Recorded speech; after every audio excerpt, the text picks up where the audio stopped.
Mr. Andrew Alonzo, Yes. tell us your story. How did you start in music, and what inspired you to do that? I started back in 1956. What inspired me was I guess, to make some money and meet the girls and whatnot. That, that was that was a going thing back then. But it got to be a lot of fun, Mhm. and it got to be. I enjoyed it very much, and that's all I did all the time. I'd listen to music, I'd take it apart, and I'd take it back to the group and say, "This is how we should do it," and whatnot. And that's how I got into basically singing and arranging and stuff. But I started with a group called, let me get this. Can you see this? I can't. Yep. Yeah, that's the first group I was ever in, a group called the Grenadiers back in '56. And then I moved in, I went to a group called the Latin Counts, and you know who they are. Yes. At first, the Latin Counts were all Latins. They weren't mixed until when I got in the group, they got to be a mixed group. There was 3 black guys in the group, or rather 4, Mm-hmm. and then 2 Latin guys. But that was the Latin Counts. And I can go on and on about who I was with, the Martiniques and the Royal Jokers and the Originals and Shades of Blue. You actually did a 45 back in 1962, didn't you? It was a 45. Yeah, Tell us about actually, that. what happened was I was with the Latin Counts, and one of our guys left the group to go with a group called the Martiniques. And they cut a record, and the record was becoming a success. And all of a sudden, the lead singer of that group got into a terrible accident. His face was all messed up, and all his teeth were gone, his legs were broken. He was in bad shape, so they called me up and said, "Can you come sing with us?" I said, "You betcha." And so I went and I sang with them, and eventually the record did become a hit. It sold about 800,000 copies, which back then was pretty substantial for any group because they didn't have all this MTV and stuff like that. So all you had was local stations, and they played it out in other states too because we did some touring, and that was pretty good.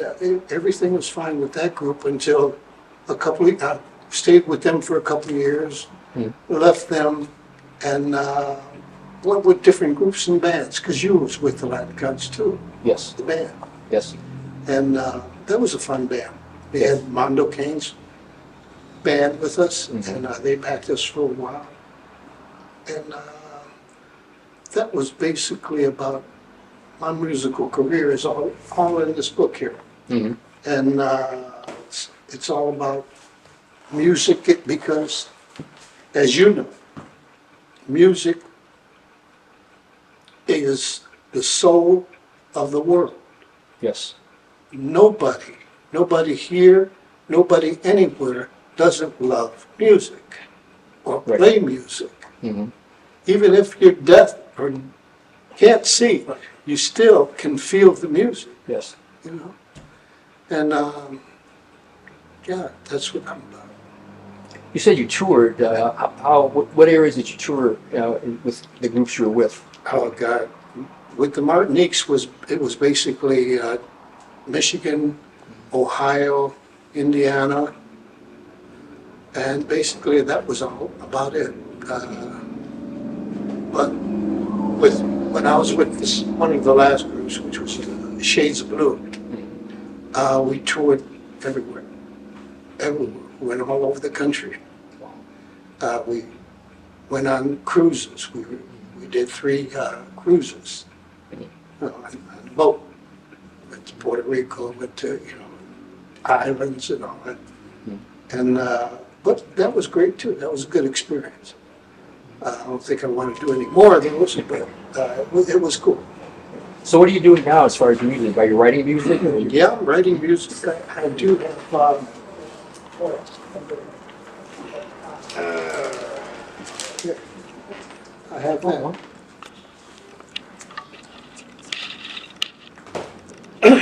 And that's my solo CD. Actually, I recorded that about 12 years ago. And I recorded it, produced it, arranged it, wrote it, and that's for you. Oh, thank you. Produced it, arranged it, and what happened was we were having a CD party for the engineers, all the musicians, and whatnot. We went to Evie's, and we had a big room, and excuse me, and we had a party. And what happened was, after the party, I started feeling cold in my chest. And I told my wife, Boots, and I told her, I said, I'm not feeling cold in my chest. It was 100 degrees outside. I went outside, we stopped somewhere, I went outside. It was so cold. And she said, well, maybe you should go to the hospital. I said, nah, I don't have to go to the hospital, cool. But after a while, she asked me again once we got home. She said, you should go to the hospital. I said, yeah, I think so. So I went to the hospital. I had a stent put in. It wasn't real major, but it was major enough, I guess. Yes. And after that, the guy that was supposed to, that went into the CD venture with me, he was supposed to go out and take care of all the publicity and all the take it to the DJs and all that. You know, he was going to do that. I arranged it, produced it, and wrote it. I said, that's plenty for me. And I mixed it and all that, you know, so it was a lot of work. Yes. And, but he didn't want to do it. He backed out, and so here I was with a CD and in the hospital. And, but it's still there, and it's you know, people like it, and listen to it. I think you'll like it. Thank you. What do you still want to do in music into the future? What are your ideas, You know what? goals that you have? I thought about doing some teaching. I haven't ventured into that yet, but I'm still thinking about it because I can take these two young boys and you two guys there, I can take all four of you into a room and teach you how to sing like Jackson 5. Because I know how to stack harmony. I can sing 4-part harmony, 5-part harmony, and I can do all that. All them pretty voices you hear, Right. anybody can do it. Right. So you have all that knowledge already, that background experience. If you have the want to do it, you can do it. Yes. Any final, notes or anything you want to elaborate on? No, I'd just like to say that if you can get yourself or wrap your head around what we do as Latinos, because it's been, I guess since maybe 56, that the Latin influence on rhythm and blues, Yes. the Latin influence on Mexican as a whole, on Latin music and American music as a whole, Yes. is there. People don't even notice that. You know, they say, well, oh, that's a nice song. It's got a nice kind of a cha-cha beat, but that's not it. Did you know that blues music originated from the Mexicans? Yes. That I do. Yeah. I tell that to a lot of people, and my audiences once in a while. I'll tell them that. Well, yeah, It's truth. yes. Listen to the old Latin music. You'll hear that soul, Yeah. the blues, Yes. and yeah. So any other ideas for music that you're working on or writing? I am writing a gospel Okay. CD, and I want to write a blues CD, and I want to write, or not write, but I want to sing a standards CD. So I've got my work cut out. That's pretty diverse. Yeah, that's Yeah, great. well, I've got a studio in my basement, so I can do it all there. I got Pro Tools, Wow. and I learned how to do it. People said, hey, you got Pro Tools. Do you know how to work Pro Tools? I said, yeah. And I didn't, but I got into it, and I learned how to do it by myself without even a book. Wow. I just got into it, and I said, wow, this goes there, boom, boom, boom. I can record 1,000 tracks if I wanted to.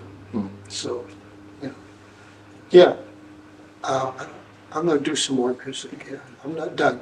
People say to me, when are you going to quit? When are you going to retire? When they throw dirt on me, retire. Well, Mr. Andrew Alonzo, Yes. thank you for being part of it. Thank you for your contributions to the musical community here, and thanks for your time. Thank you.